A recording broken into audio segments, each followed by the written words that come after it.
할렐루야. 주일 예배 오신 여러분들을 주님의 이름으로 축복하고 환영합니다.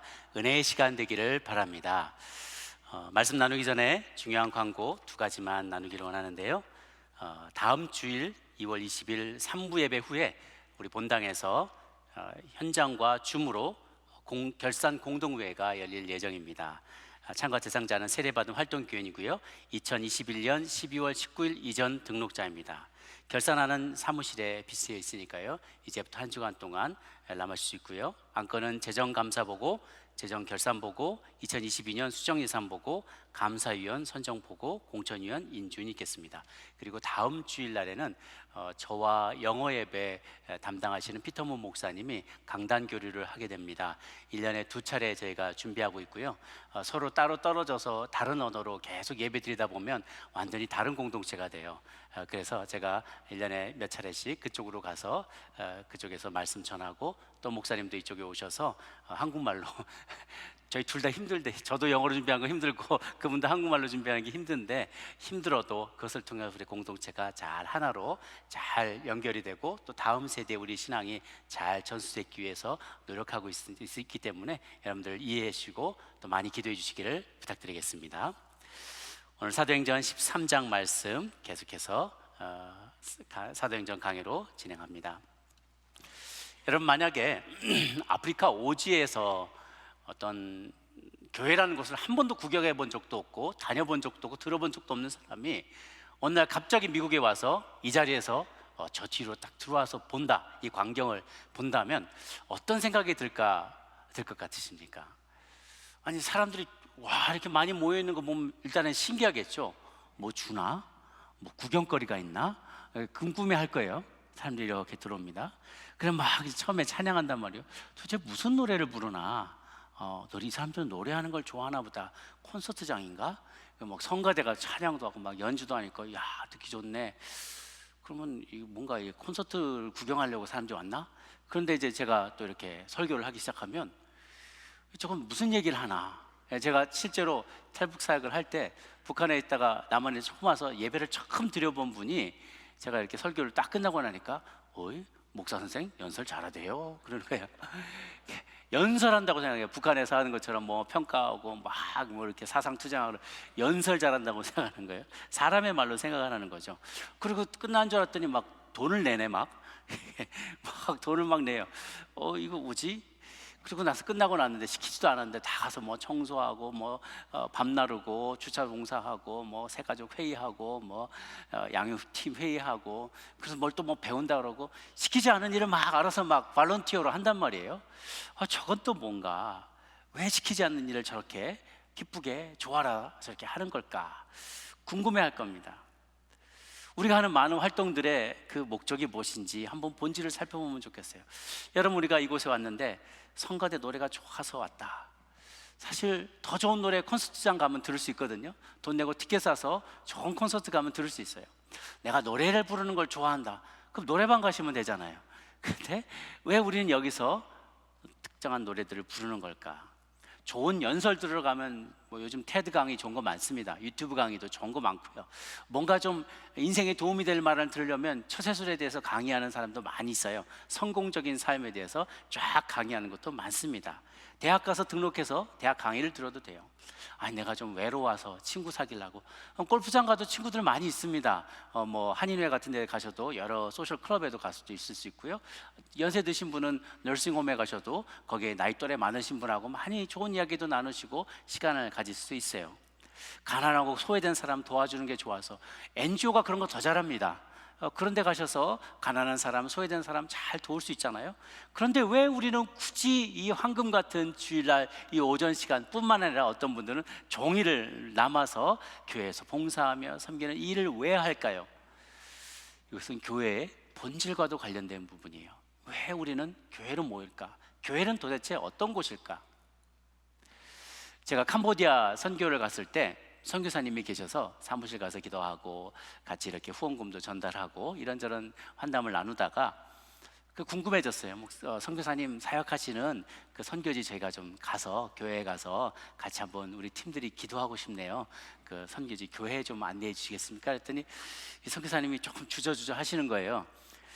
별거 없는데 그래도 가시겠어요? 하더니 그럼 저희 가고 싶다고 차에 타고 같이 갔어요. 교회 외곽으로 이제 사무실 이제 시내 외곽으로 좀 나가는데 한참 가다가 차에서 내려서 어느 곳으로 걸어가더니 멈춰서 여기 교회라는 거예요. 근데 아무것도 없었어요. 큰 나무가 한 그루 서 있긴 했었어요. 그늘진 곳에. 여기가 교회라는 거예요. 아니, 성경님 무슨 말씀이에요? 우리 주일날마다 여기다가 이 나무 그늘에 좋아서 여기다가 의자 깔아놓고 제가 앞에서 설교합니다. 그게 교회라는 거예요. 다시 한번 제가 그때 다시 깨닫게 되었어요. 말씀으로는 많이 들었고 저도 여러 번 강의하고 설교도 했지만 교회는 건물이 아니라는 거예요. 교회는 예수 그리스도를 구주로 고백하는 동일한 신앙 고백을 가진 사람들이 함께 모인 곳, 그것이 바로 교회라는 거예요. 믿음을 고백하는 사람이 함께 모인 곳이 교회라면 건물 밖으로 나와도 괜찮다는 거예요. 마치 집을 떠나 있어도 온 가족이 다 떠나서 한 방에 같이 있다면 그곳이 바로 가정인 것처럼, 교회 건물을 떠나서든지 건물이 있든 없든지 상관없이 신자들이 함께 모여 예배하며 교제하며 봉사하며 떡을 떼며 함께 서로 사랑을 나누는 곳, 그곳이 바로 예배당이고 그것이 바로 교회라는 것이죠.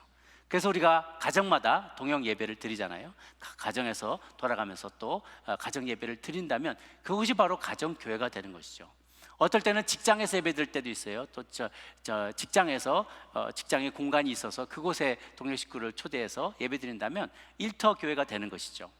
한국에서 제가 섬길 때 신우회 모임을 한 2군데를 섬겼는데요. 한 곳은 식당에서, 한 곳은 회사 건물 안에서 이렇게 섬기는데요.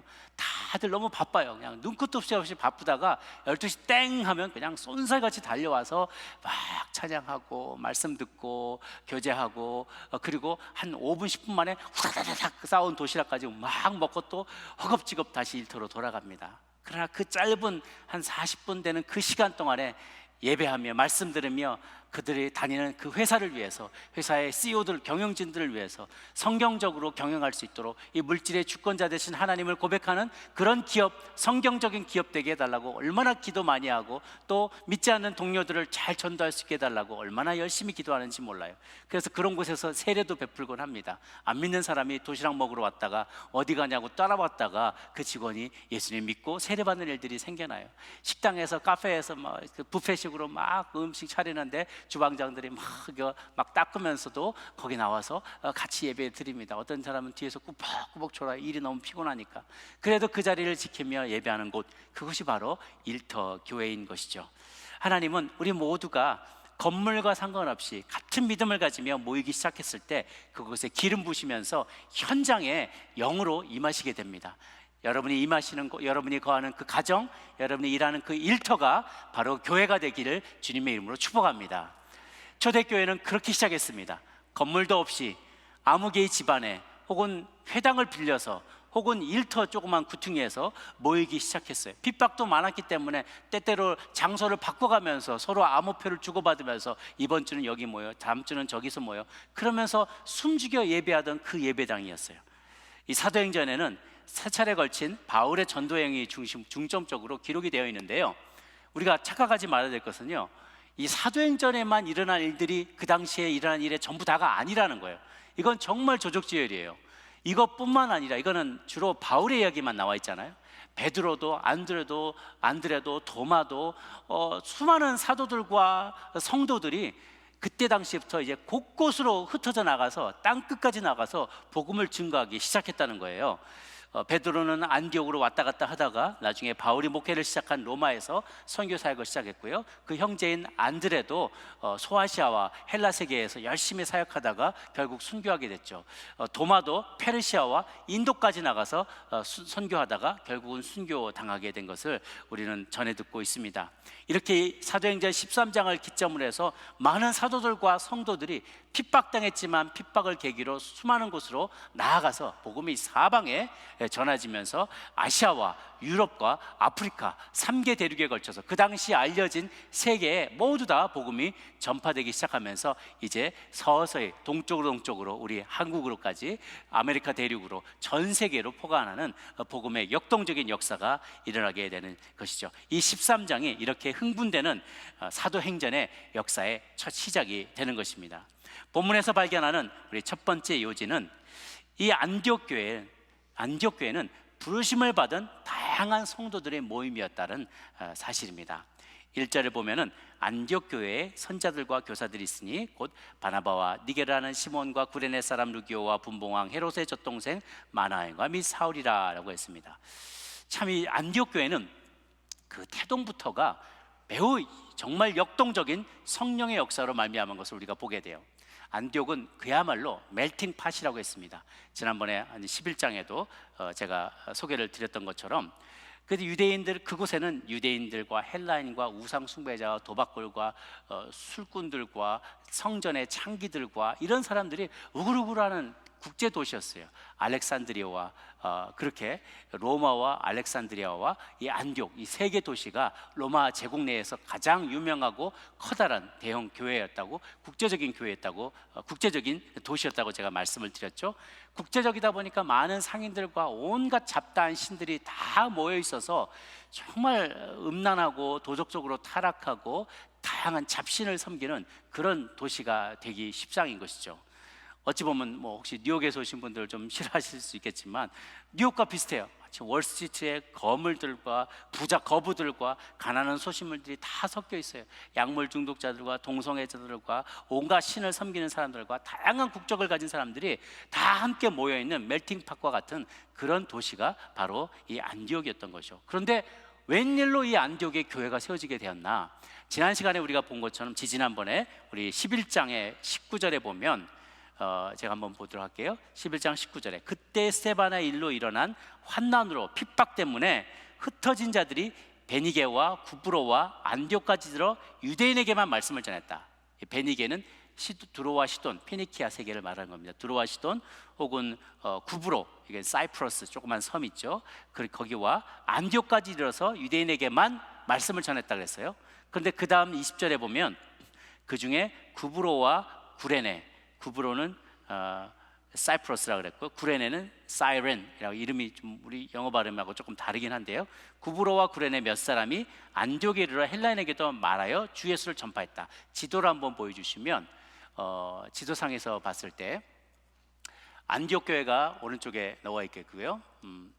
오른쪽에 안디옥, 시리아 안디옥이 저기고 저 중간에 소아시아 딱 갑자 있는 데가 비시디아 안디옥입니다. 두 개가, 안디옥이 열 몇 개가 있다 그랬죠. 안디옥 도시는 여러 개 이름을 가지고 있는데요. 시리아 안디옥이 저쪽에 수리아 바로 위에 있는 교회가 있고요. 구브로가 바로 옆에 있어요. 사이프러스 섬이죠. 구레네는 저 아래, 지중해 아래쪽에 보면 북아프리카의 한 도시로 구레네가 있습니다. 구레네와 구브로에 있는 사람들이 안디옥에 도달해서 헬라 사람들에게까지 복음을 전하기 시작했다는 거예요. 그전에는 유대인들에게만 전했어요. 그런데 이제 헬라 사람들에게도, 말 그대로 이방인들에게도 복음을 전파하게 되면서 그 탐욕스러운 죄악이 가득한 우상을 숭배하는 이 안디옥에 드디어 교회가 생겨지게 되는 거죠. 그런데 예루살렘과 안디옥의 교회가 있는데요, 예루살렘 교회는 유대인들만의 폐쇄적인 교회였다면 아직도 이방인 선교에 대해서 주저주저하는 사람, 유대인들로 구성되어 있는 그런 첫 교회였다면, 안디옥 교회는 그야말로 예수님이 꿈꾸셨던, 하나님 바로 꿈꾸셨던 바로 그 교회 모델을 갖추고 있어요. 왜냐하면 참으로 다양한 인종들과 다양한 배경을 가진 사람들과 다양한 신분의 사람들이 그 교회에 함께 다 모여 있었기 때문에 그렇습니다. 5명을 예로 들어서 얘기하고 있는데요, 거기에 선자와 교사들이 있었으니 그 명단을 이제 소개합니다. 바나바, 이 구브로 출신의 부유한 유대인이에요. 시몬, 그 사람은 이름이 니게르라 하는 시몬이다. 니게르에 우리가 흑인들 분들이 좀 싫어하지만 니그로라는 말의 어원이 되는 말입니다. 그래서 아마 그는 아프리카 출신의 흑인 크리스찬이었던 것 같아요. 그런데 일설에 의하면 그 사람이 예수님의 십자가를 대신 졌던 구레네 사람 시몬이 아닐까라는 설도 있습니다. 만약 그게 사실이라면 굉장한 정말 드라마틱한 여정이 되겠지요. 또 구레네 사람 루기오라는 사람은 아마도 구레네, 아까 아프리카 북쪽에 있는 그 도시에서 핍박을 많이 받다가 안디옥으로 피난해 온 가난한 성도일 가능성이 많다고 합니다. 그가 이렇게 도착했지만, 가난한 사람이었지만 그는 이 안디옥 도시에, 헬라 세계에 도착해서 이 헬라인들을 복음으로 전도하는 일에 힘써서 이 안디옥 교회 개척 멤버 중에 한 사람이 된 아주 귀한 멤버였습니다. 또 분봉왕 헤롯의 젖동생 마나엔이라고 합니다. 젖동생이란 뭔 말인가? 지난번에 제가 표를 보여줬을 때 헤롯 대왕이 있고 그의 아들 때에 헤롯 안티파스가 있었다고 그랬어요. 그럴 때 그 헤롯 안티파스, 요한의 목을 베었던 그 사람이죠. 그리고 예수님을 신문하였던 그 사람이 바로 헤롯 안티파스예요. 그 헤롯 안티파스의 유모의 친아들, 다른 아들인 거예요.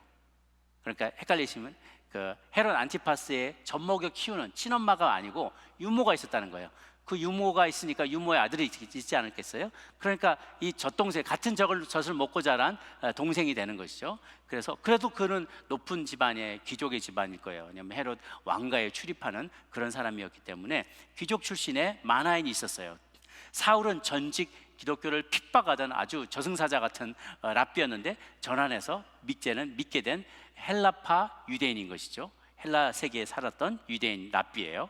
그러고 보면 구브로 출신의 부유한 유대인, 흑인, 그리고 가난한 구레네 사람, 그 다음에 귀족 출신의 지도자, 헬라파 유대인 지도자, 랍비, 하치파치예요. 다양한 사람들이, 정말 다양한 사람들과 인종과 출신과 신분의 사람들이 함께 모여서 조직교회를, 강력한 조직교회를 이뤘다는 거예요. 이것이야말로 하나님이 꿈꾸시던 정말 다양성이 있는 다양한 세계 만민이 함께 모여 한 하나님을 예배하는 바로 그 교회의 모습이 되는 것이죠. 그가 이 5명을 소개하면서 그들은 선지자와 교사였다라고 얘기해요. 선지자는 어떤 사람인가? 통찰력과 선견을 가진 사람인데, 하나님과 깊은 교제를 나누는 가운데 진리를 꿰뚫어보고 하나님의 경륜에 대해서 들은 바를 사람들에게 전파하고 나누는 사람이에요. 주로 선포하고, 말씀을 선포하고 가르치고, 그리고 다스리는 역할도 감당했던 사람이에요. 그거보다는 그는 좀 더 브로드하게 일을 하고 여러 곳을 돌아다니는 사람이 선지자였다면, 교사는 좀 더 로컬하게 그 지역에서 머물면서, 그 교회를 머물면서 이해력의 은사를 가진 사람으로서 자신들의 깨달은 말씀을 성도들에게 가르쳤던 사람이에요. 그런데 당시만 해도 신약 성경이 아직 완성되지 않았기 때문에 말씀을, 구약을 깨닫고 신약 예수님께서 하신 말씀들을 비추어서 새롭게 해석하는 일들을 했던 사람이 교사들이었죠. 선지자는 교사가 될 수 있었지만 교사는 선지 역할을 못했어요. 왜냐하면 차이가 나는 것은 하나님께로부터 들은 말씀, 그 말씀을, 들은 마음을 전달하는 역할은 선지자만 할 수 있었기 때문에 그렇습니다. 이 사람들은 선지자의 소명을 받은 이들이 하나님의 말씀을 전할 때 그것을 신뢰했습니다. 하나님이 하시는 말씀으로, 사람의 말로 받지 않고 하나님의 말씀으로 듣고 순종하였어요. 또 교사들이 하는 말씀을 통해 복잡한 말씀을 잘 풀어서 듣고 이해하고 믿음의 길로 더 가까이 나아갔죠. 이렇게 안디옥 교회는 부르심을 받은 다양한 성도들, 에클레시아, 어디로부터 떠나서 나온 거예요. 헬라 도시의 이 죄된 문화로부터 따로 나와서 구별되어서 모인 사람들의 단체, 에크가 from이란 뜻이거든요. 그 어떤 곳으로부터 나와서 구성된 사람들의 모임이 바로 안디옥 교회였던 것이죠. 두 번째 요지는 무엇이냐면, 그들은 금식하고 기도하며 하나님의 음성을 들었다라는 것입니다. 2절을 같이 다시 한번 읽어보도록 할까요? 2절 시작. 주를 섬겨 금식할 때 위하여 바나바와 사울을 따로 세우라 하시니. 자, 그들이 주를 섬겨 금식할 때 하나님의 음성을 들었다고 합니다. 안디옥 교인들은 예배의 본질을 이해했어요. 예배의 본질은 무엇인가? 주를 섬기는 것이란 거죠. 많은 현대인들과 혹은 초신자들이 오해하는 경우가 있습니다. 처음 이렇게 이민 오셔서 이민 가면 꼭 교회 다녀야 된다더라, 이민 생활 잘 하려면 교회 가는 게 최고다. 그래서 그 얘기를, 소식을 듣고 어찌어찌 물어서 오시는 분들이 많이 계세요. 그래서 나한테 뭘 해줄 수 있어? 하고 와서 물어보세요. 지금은 그래도 좀 나아졌지만 예전 초창기만 해도 저도 조금씩 그런 일들을 감당했던 기억이 나요. 가서 공항 가서 라이드 해드려야 되고, 이사할 때 이삿짐 센터 해야 되고, DMB 가서 통역사 해야 되고, 그런 일들을 다 해주는 거예요. 그래서 오시는 분들이 내가 여기 왔는데 뭘 해줄 수 있어? 나한테 뭘 해줄 수 있어? 라고 물어봐요. 그런데 교회의 본질을 안다면 그런 말을 할 수가 없죠. 번지수가 틀린 거예요. 예배 드리는 자는 내가 하나님을 위해서 무엇을 할 수 있는가, 내가 하나님을 어떻게 섬길 수 있는가에 대한 질문을 스스로 해야 된다는 거예요. 우리가 월십 서비스라고 그래요. 그러면 우리가 착각할 때가 많아요. 월십 서비스니까 서비스, 중국집 가서 서비스 만두, 서비스, 나 뭐 서비스, 나를 어떻게 서브해 줄 수 있느냐. 여러분 뭐 페이드 잡에 있는 스태프들이 사역하시는 목사님들이나 전사님들 이런 분들이 나를 어떻게 섬겨줄까, 그런 첫 번째 섬김을 받는 시간, first worship service, 두 번째 worship service, 서비스를 받는 거라고 생각을 하세요. 그게 아니죠. 예배는 worship service는 하나님을 예배하며 하나님을 내가 섬기는 거예요. 서비스, 하나님을 serve하는 겁니다. 그렇기 때문에 내가 주님을 어떻게 섬길 수 있을까, 어떻게 주님을 기쁘시게 할까, 어떻게 하나님께 영광이 되게 할까, 살아갈까, 이것을 고민하며 나의 삶을 하나님 앞에 오퍼하는 시간, 이게 바로 월십 서비스가 되는 것이죠. 주목할 것은요, 성도님들이 어떤 상태에 있을 때 하나님의 음성을 들었냐는 거예요. 어떤 상태에 있을 때 하나님의 음성을 클리어하게 들을 수 있었는가. 많은 이들이 하나님의 뜻을 알지 못하겠어요. 하나님의 음성이 들려오지 않아요. 잘 안 들려요. 분별하기가 어려워라고 얘기해요. 그런데 안디옥 교인들이 취한 방법을 보십시오.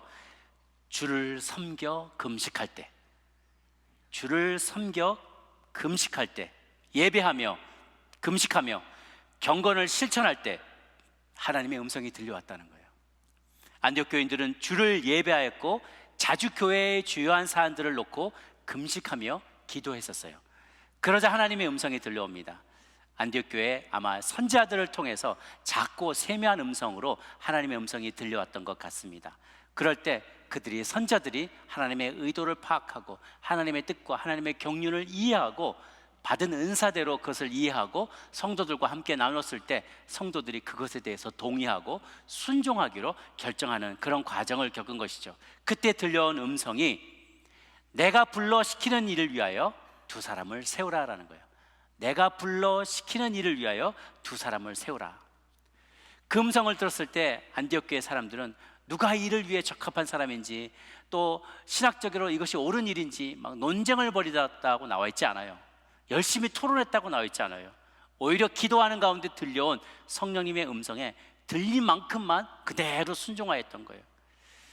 사실 교회에서 여러 가지 일들을 하다 보면 여러 가지 스타일의 사람들, 성도님들을 만나게 되는데, 어떠한 분들은 납득이 안 가면 일을 도저히 못 하시는 분이 계세요. 여러 가지 일들을 할 때 납득이 가야 일을 한다. 나를 납득시켜 달라는 거예요.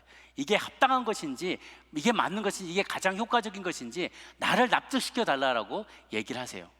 상식적으로 이해가 안 간다는 거예요. 그러나 성령님은 많은 경우에 우리의 상식을 초월하여서 일하실 때가 많아요. 예수님께서 만약 가장 효과적으로 세계를 전도하기를 원하셨더라면 상식적으로 12명의 랍비를 고용하는 게 제일 빨랐을 거예요. 그죠? 이미 신학의 훈련도 받았고 구약도 줄줄줄줄 다 외우고 설교도 잘 할 줄 알고 그런 12사람을 데리고 설교했으면 선교했으면 얼마나 빨리, 얼마나 많은 사람에게 영향을 미칠 수 있었겠어요? 그런데 그러한 12명 대신에 12명의 어부와 텍스 컬렉터와 반정부 운동가와 하여튼 뭐 의심 많은 사람, 배경이 의심스러운 사람들을 다 모아서, 정말 핫지파지로 다 모아서 그 12명을 끌고 다니셨어요. 그게 과연 효과적이었을까? 그게 과연 상식적인 일이었을까? 때로 또는 마지막에, 자신의 인생의 마지막에 12명이나 더 되는 하늘의 천사들, 천군 천사들 다 불러다가 명령 한마디로 로마 제국 전체를 뒤집어 엎어버릴 수도 있었는데 주님은 그렇게 하지 않으셨다는 거예요. 그냥 힘없이 십자가에 못 박혀 죽으시고 마셨어요. 그런데 그렇게 죽으신 그 십자가가 상징이 되어서 요원의 들불과 같이 일어나면서 로마 제국이 300년 만에 멸망해버린 일들이 생겨나고 300년 만에 기독교를 국교로 받아들인 일이 생겨나고 전 세계 수십억의 제자들이 생겨나서 오늘날 저와 여러분과 같은 분들이 이곳에서 예배하게 된 것, 이것은 기적 중에 기적과도 같은 일이지요. 만약 상식적인 수준에서 이해가 가는 일을 해서 만약 우리가 성공한다면 그 모든 영광을 누가 받게 될까요? 역시 나는 똑똑해, 역시 우리는 생각을 잘했어, 역시 우리쯤 되니까 이 정도 프로젝트를 해내는 거지, 우리에게 영광이 돌아가겠죠. 그런데 전혀 상식적이지 않은 것 같은 그런 일들, 도저히 불가능해 보이는 그런 방법과 또 그런 방법의 부르심에, 콜링에 순종하여서, 믿음으로 순종하여 그 일들이 성공되게 되면 그 영광은 누가 받으시게 됩니까? 오로지 하나님만이 영광을 받게 되는 것이죠. 인간끼리의 설득과 소통도 중요하지만 더 중요한 것은 신통이에요. 우리끼리 소통하는 것보다 신통하는 게 더 중요합니다.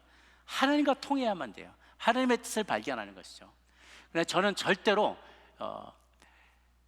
제가 이것을 어떻게 하면 잘 설명할까 계속 아침까지 고민했는데 1부 때 하나님의 응답이 왔어요. 1부 예배 설교를 하면서 제가 깨달았어요. 제가 말씀드리는 것은 상식 이하의 일들을 하라는 말이 아닙니다. 오히려 상식을 초월한 일을 하라는 거예요. 그 차이가 뭘까? 오해하시지 않도록 제가 말씀드리려는 거예요. 상식 이하의 일들은 뭐냐면 독단적이고 무례하고 남을 배려하지 않고 푸시하면서 내가 하나님의 음성을 들었다, 그러니 나를 따르라 라고 그렇게 윽박지르는 일이 상식 이하의 일들이에요. 사회에서 지탄받는 일들이죠. 그런데 상식을 초월하는 일들은 하나님의 방식으로 일하는 거예요. 내 머리로는 이해되지 않지만 하나님께서 하시는 방식대로 순종하며 나갈 때 내 생각을 초월하는 방식으로 해요. 그렇게 하나님이 어떻게 일하시냐면 감동을 주십니다. 우리 마음에 감동을 주세요. 그래서 내가 이해가 안 되는데 하나님께서 어떠한 비전을 주시고 어떠한 소망을 주셨을 때 그 비전을 선포하면 듣는 이들의 마음에 나도 이해는 안 가지만 왠지 내 마음이 짠하고 내 마음에 감동이 있고 눈물이 나고 하나님이 저런 일을 시작하셨구나라는 것에 마음이 공감이 되어지는 거예요. 그리고 자기도 이해가 안 가는데 거기에 지갑을 열게 되고 거기에 나의 시간을 헌신하게 되고 같이 봉사하게 되고 같이 기도하는 일들이 생겨나게 되는 것이죠. 감동이라는 것이, 감동으로 일하는 게 상식을 초월한 일들입니다. 여러분, 상식 이하의 일도 하지 마시고 상식에만도 머물지 마세요. 상식을 초월하는 하나님 앞으로 나아가서 믿음으로 승리하는 여러분 되시기를 바랍니다. 성령님은 이미 오래전부터 바울을 선교 사역으로 이미 부르셨어요. 다메섹 도상에서 눈이 멀어가면서 다메섹에 도착했을 때 하나님께서 아나니아를 보내서 그의 눈이 뜨게 하세요. 그러면서 그때 주셨던 말씀이 그는 이방인과 임금들과 이스라엘 자손들에게 예수님의 이름을 전하는 그릇으로 쓰임받게 되리라 라는 선교의 사명을 이미 받았어요. 그런데 그것이 이루어지는 데까지 한참 시간이 걸립니다. 아라비아 사막으로 갔다가 삼층천을 경험했다가 다시 바나바의 소개로 예루살렘 사도들과 교제하고 거기서 능력 있게 말씀 전파하니까 또 핍박을 받아서 다소로 잠시 피했다가 그 다소에 있는 동안에 바나바가 당신이 필요하오, 건너와 나 이쪽으로 와서 나를 도와주시오. 그래서 이제 안디옥 교회에 합류했단 말이에요. 그리고 몇 년이 지난 동안 교회는 잘 부흥을 했는데 주님께서 이제 너희들이 소중히 여기는 2명의 리더를 내일을 위해서 내놓으라 라는 마음에 감동을 주신 거예요. 그런데 이에 성도들이 믿음으로 순종합니다. 그 때문에 안디옥 교회는 잠시 혼란을 맞이할 수 있었을 거예요. 하나님은 그러나 늘 새로운 리더들을 준비시켜 주십니다. 저는 그것을 믿습니다. 정말 이 사람이 없으면 안 될 것 같은데 너무나 소중한데도 정말 소중하지만 이를 내어놓으면 또 하나 아쉽지만 안타깝지만 그런데 그가 가면서 그도 그곳에서 성공하게 되고 우리에게도 그에 못지않은 또 다른 좋은 리더들을 보내주신 것을 경험하게 됩니다. 덕분에 마찬가지 안디옥 교회는 세계 최초로 선교사를 파송하는 교회로 교회사에 기록이 되게 됩니다. 여러분 가운데 인간적인 방법으로 도저히 해결할 수 없을 것 같은 막다른 골목에 다다르신 분이 계십니까? 사랑하는 이들이 병들었는데 어찌할 수 없는 상황에 놓인 분들이 계십니까? 재정적으로, 가정적으로 또 큰 시험에 들어서 이러지도 못하고 저러지도 못하는 상황 가운데 봉착해 있는 분들이 계십니까? 주를 섬겨 금식할 때 상황을 초월하는 하나님의 권능이 여러 가운데 임하고 하나님의 음성을 듣게 될 줄로 믿습니다. 세 번째 발견하는 요지는요, 가장 아끼는 존재를 그들은 내어놓았다는 것입니다. 가장 아끼는 존재. 성경에서 본문에 소개된 순서로 미루어 짐작하건대 바나바는 안디옥 교회에서 매우 중요한 위치를 차지하고 있었던 것 같습니다. 굳이 얘기한다면 바나바와 바울은 안디옥 교회에서 최소한 담임 목사이거나 최소한 당의 서기 장로님 혹은 시니어 엘더 정도 급이 되는 그런 지도자였던 것으로 생각해 볼 수 있어요. 그동안 그들의 리더십을 통해서 교회가 잘 운영되어 왔습니다. 그런데 돌연 하나님께서 이제 앞으로 내가 시킬 일을 위해서 2사람을 따로 세우라는 말씀을 들었을 때 안디옥 교회는 큰 충격에 사로잡히게 되었을 거예요. 그랬겠죠. 당장 다음 주 예배 설교는 누가 하나? 다음 주에 교회 학교는 누가 인도하나?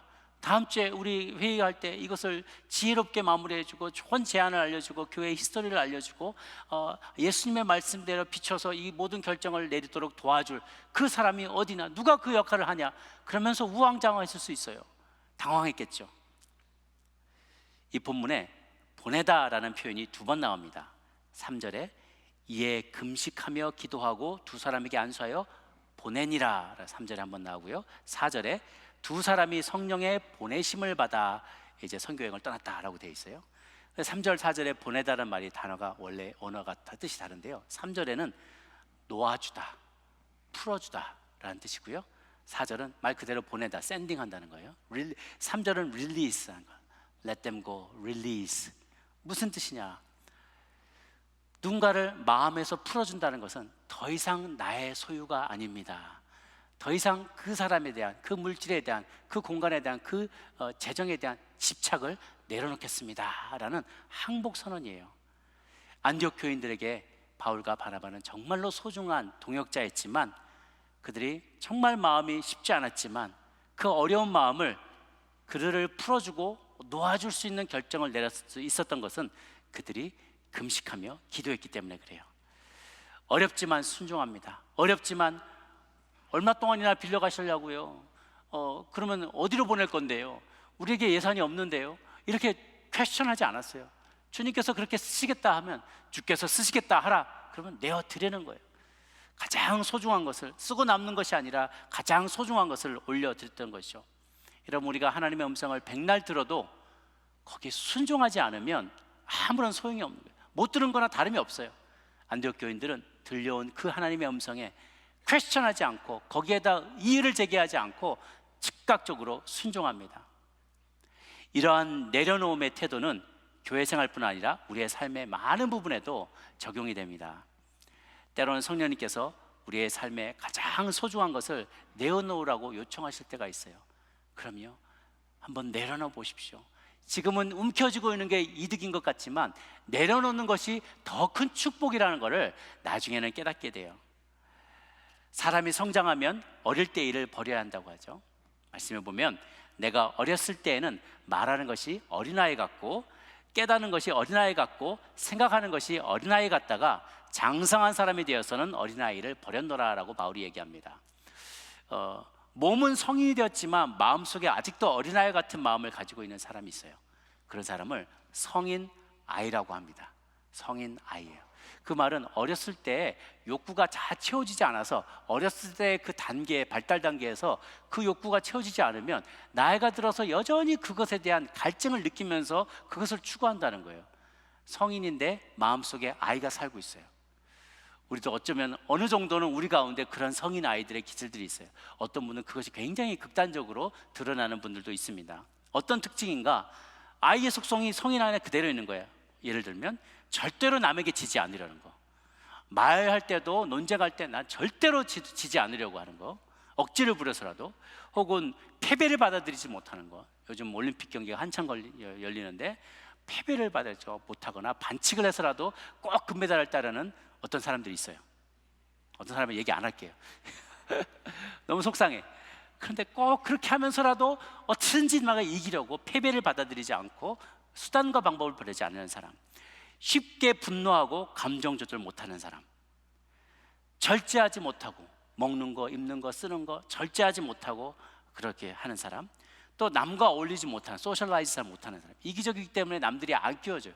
잘 어울리지 못해. 남들에게 대한 배려나 관심이 없고 모두게 I, my, me, mine, 다 내 것, 나를 위한 나의 것, 모든 게 나와 관련돼 있어요. 마지막으로 제일 현격한 이 성인아의 특징이 남에게 받으려고만 하고 주지 않으려는 거예요. 자기 소유에 대한 집착이 아주 극도로 강한 것을 말하는 거죠. 그럴 때 내려놓기가 힘들어진 거예요. 성인아이의 특징. 믿음의 신앙의 영역에서도 성인아이가 있어요. 신앙생활은 굉장히 오래 했는데 여전히 내려놓지 못하고 나만이 모든 삶의 주관자가, 주인이 돼야 되고 센터에 있어야만 하는 그런 속성을 가지고 있어요. 그럼 자라나지 못한다는 거죠. 여러분, 바닥까지 아시죠? 등딱지 이렇게 이고 다니는, 이렇게 달아다니는 바닥까지가 있어요. 그 바닥까지가 자라면 이제 몸에 맞는 그 뚜껑 이 집으로 바꿔 옮겨 타야 돼요. 그런데 그게 귀찮거나 그걸 못 찾거나 그걸 안 하는 아이들은 이 안에 있으면서 이게 내 집이 좋사오니 그러면서 계속 있으면 이게 몸이 점점점점 불어나는데 꽉 끼는데 이제 더 이상 자라날 데가 없기 때문에 일평생 그 안에서 고통을 당해야 돼요. 그런데 조금 헐겁지라도, 나보다 너무 좀 커서 헐겁더라도, 그리고 또 옮겨가는 기간이 위태롭고 위험할지라도 나보다 좀 더 큰 곳으로 이제 옮겨가게 되면 조금 헐겁지만 점점점 나는 거기에 맞게 걸맞게 몸이 커져가게 되는 거예요. 성숙하고 성장하게 되는 거죠. 유일한 단점이 여기서 여기로 옮겨갈 때 그 사이가 굉장히 위태로운 거예요. 이 천적에 먹잇감이 되기가 쉽거든요. 그러니까 몸 생살이 다 드러나게 돼야 되니까 공격받아 죽기 쉬워요. 그러나 그 기간을 견뎌내면 또 성숙할 수 있게 되는 거죠. 저희도 여러 가지 교회의 변화를 시도하고 특별히 이번에 동역을 개편하면서 어렵고 힘든 분들 많이 계실 거예요. 그런데 거기가 좋사오냐고 계속 있으면 꽉 끼어서 나중에는 그 안에서 정말 폐쇄하게 돼요. 위험하지만 위태롭지만 불편하지만 새로운 곳으로 가게 되면 변화하고 성숙할 수 있는 룸이 생겨나게 되는 것이죠. 또 거기도 언젠가는 꽉 차게 될 거예요. 그러면 또 불편하지만 위험하지만 모험을 떠나야 돼요. 그러면 더 큰 껍데기 안으로, 더 집으로 이사해서 더 넉넉하게, 더 성숙하게 자라날 수 있는 것이죠. 어른은 어린아이의 일을 버리는 것입니다.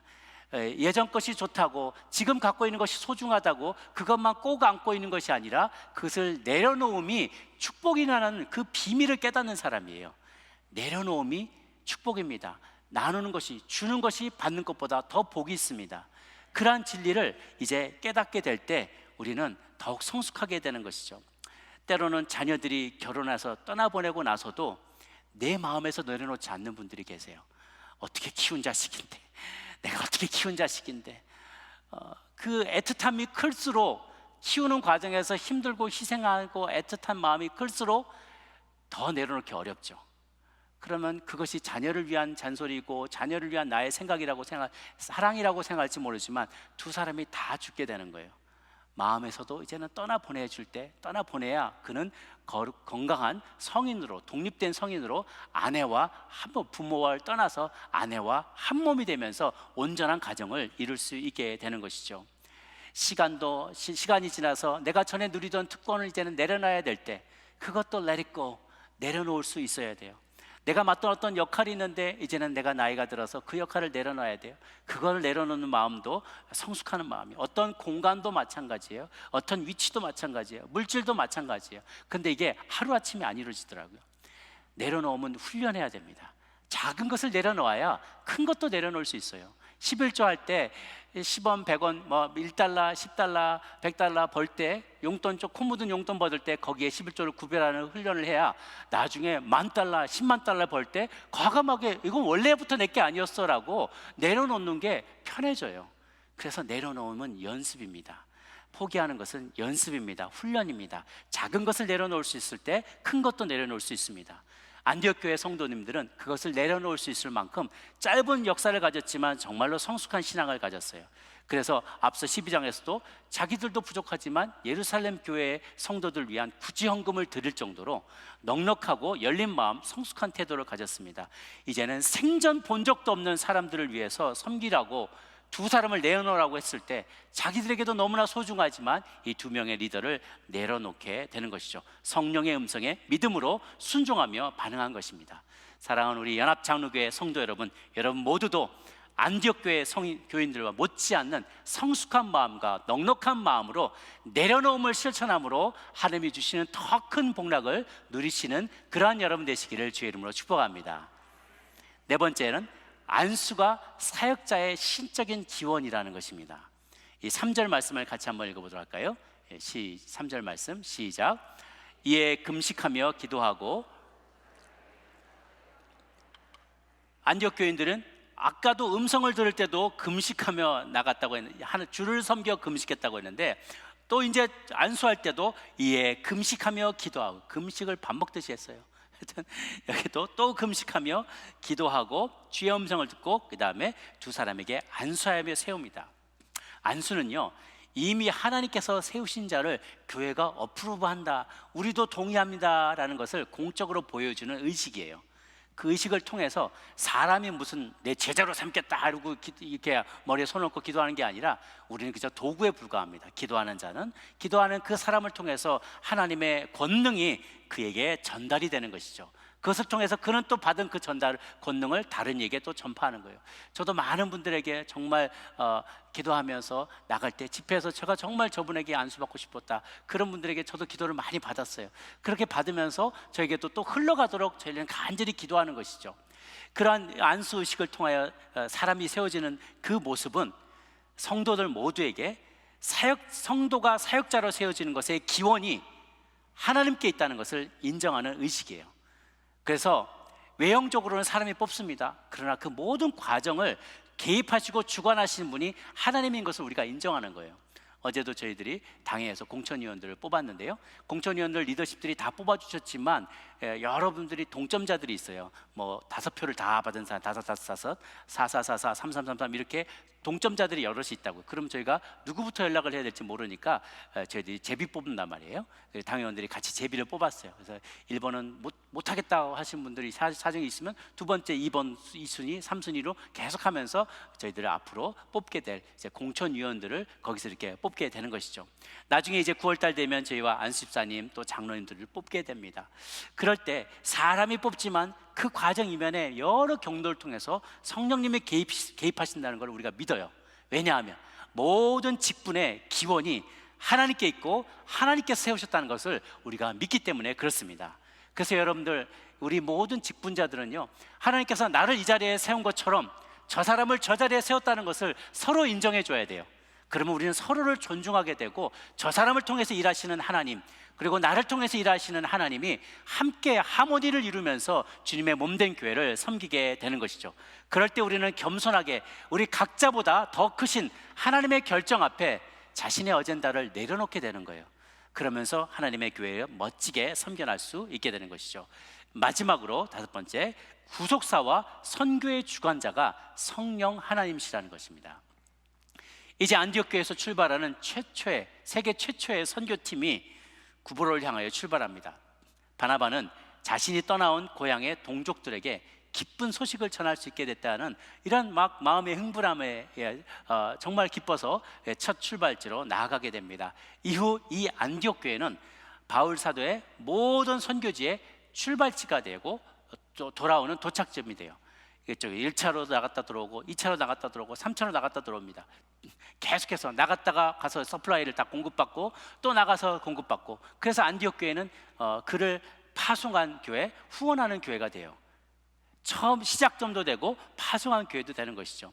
어떻게 그 시작이 됐는가? 성령에 의해서 그 모든 것이 시작됐다는 거예요. 그리고 그 여행들도 모두 다 성령의 인도하심으로 이루어지게 됐다는 것이죠. 그렇게 따지고 볼 때 인류 구속의 역사와 선교의 여정을 시작하신 분, 계획하신 분, 그리고 그 모든 것들 사도 바울이 경험하게 되는 수많은 환난과 고난 가운데도 선교사들을 지켜줬던 분이 바로 성령님이셨다는 겁니다. 그것은 어떻게 적용이 되냐? 우리 모두의 성도의 삶도 선교사의 여행과 같다라는 것입니다. 예상치 못한 험한 산과 파도를 넘어야 하지만 그 여행 가운데 저와 여러분을 부르시고 우리와 동행하시고 우리를 통해 그 목적을 반드시 이루기를 원하시는 그분이 바로 성령 하나님이심을 우리가 믿고 순종할 때 우리의 여정은 귀한 열매를 맺고 하나님께 영광이 되는 그러한 삶이 될 줄로 믿습니다. 여러분 모두 안디옥 교인들의 삶을 본받아서 도전받은 대로 그렇게 잘 듣고 순종하며 가장 소중한 것을 주님 앞에 올려드리고 성령님과 동행하시는 여러분 되기를 주님의 이름으로 축복합니다. 기도하겠습니다.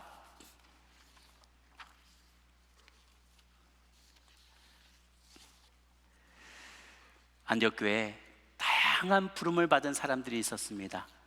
하나님은 그런 이들을 서로 다른 곳에서 다른 종족으로 다른 언어를 쓰던 사람들을 함께 다 모아서 아름다운 교회를 이루어 주셨습니다.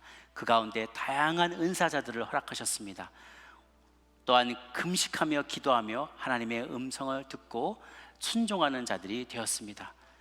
우리도 과연 그렇게 하나님의 음성을 듣는 자들인지, 상식을 초월하여서 일하시는 주의 음성에 귀 기울여 듣고 믿음으로 순종으로 반응하는 저희들인지, 우리에게 가장 소중한 것을 내려놓을 수 있는 마음의 준비가 되어 있는지, 또 하나님께 부름받은 직임에 충성되게 서로를 존중하며 섬기는 자였는지, 우리의 삶을 주관하시는 성령님께 늘 순종하며 나가는 저희들인지 기억하며 돌아보기를 원합니다. 그렇게 깨달은 바들을 가지고 우리 주님 앞에 한 목소리로 통성으로 기도하며 나가도록 하겠습니다. 함께 기도하시겠습니다. 고마우신 주 하나님 아버지, 안디옥 교회 교인들을 불러주셨던 것처럼 서로 다른 배경을 가진 이들, 우리가 서로 다른 곳에서 다른 배경에, 다른 신분에, 다른 인종에, 다른 출신지에 사람들이 함께 모이긴 안디옥 교회처럼 우리도 연합장로교회 교인들 서로 다 다른 장소에서 모였을지라도 한 영으로 주를 섬길 수 있도록 도와주시옵소서. 우리 가운데 선자와 교사 역할을 감당하는 이들이 그 역할을 잘 감당케 도와주시옵소서. 무엇보다도 우리 모두가 주를 섬기며 금식하며 성령의 음성을 들을 수 있는 종들 되게 하여 주옵소서. 하나님, 우리의 생각을 초월해 일하시는 주님 앞에서 주님 가장 아끼는 것을 내어놓으라고 말씀하실 때 내려놓을 수 있는 성숙한 성도들 되게 하여 주옵소서. 어른이 믿음 안에 장성한 자가 되게 하여 주옵소서. 어린아이의 일을 버리기를 원합니다. 나만을 만족시키고 나만의 이기적인 욕망을 충족시키기 위해서 내가 유명해지고 알려지고 영향력을 미치서도 아니라 하나님이 기뻐하시는 그 일들을 감당하고자 하나님의 쓰임받기로 나아가는 저희들 되게 하여 주옵소서. 시간이 지날 때 나의 특권도 내려놓을 수 있고 나의 역할도, 내가 차지하는 공간도, 내가 소유한 물질도 내려놓을 수 있도록 하나님 내려놓음을 훈련하게 하여 주옵소서. 내려놓음을 연습하게 하여 주옵소서.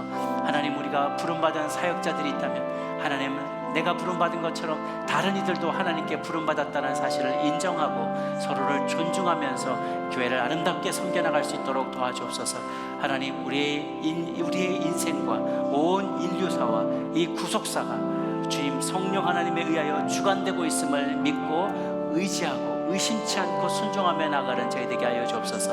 아틀란타 연합장로교회들이, 하나님 교인들이 성숙한 믿음으로 자신을 내려놓을 때 하나님 지역사회를 변화시키며 하나님의 뜻을 이뤄내며 하나님의 나라를 더욱더 확장하는 일에 쓰임받을 수 있는 저희들 모두가 될 줄로 믿사오니 그리 사용하여 주시옵소서. 역사하여 주시옵소서.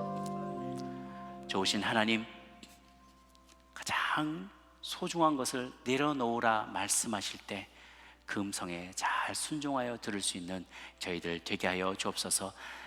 내 힘으로 불가능하오니 주를 섬겨 예배할 때, 주를 섬기며 금식하며 기도할 때 그러한 마음이 생겨나게 도와주시고 나의 본성을 극복하고 주님이 기뻐하는 길로 선택하여 나갈 수 있는 저희들 되게 하여 주옵소서. 감사드렸고 모든 것 살아계신 우리 주님 예수님의 이름으로 기도 올리옵나이다.